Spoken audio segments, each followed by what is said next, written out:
The German government was told of the risk of flying over eastern Ukraine shortly before flight MH17 was shot down last July, but failed to pass on the alert, reports say.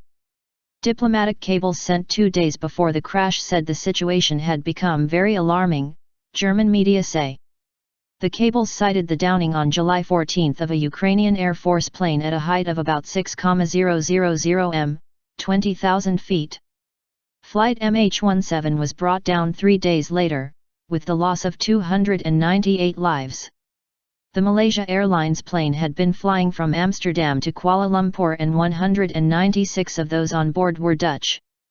A Dutch-led international inquiry says one of the main scenarios for the disaster was that the plane was shot down by a Russian-made Buk missile launcher. Investigators have appealed for witnesses to the launcher's arrival in a rebel-controlled area shortly before the crash. Their final report is due to be published in October. No communiqué.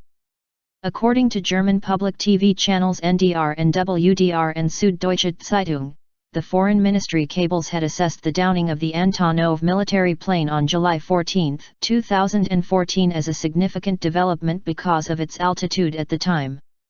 The Malaysia Airlines Boeing 777 had been flying at 10,000 m, 33,000 feet, when it was hit. German intelligence had repeatedly warned of the risk to aviation security, the report adds. And yet, a Lufthansa source tells German media that no communiqué was given to the airline of a change in the situation.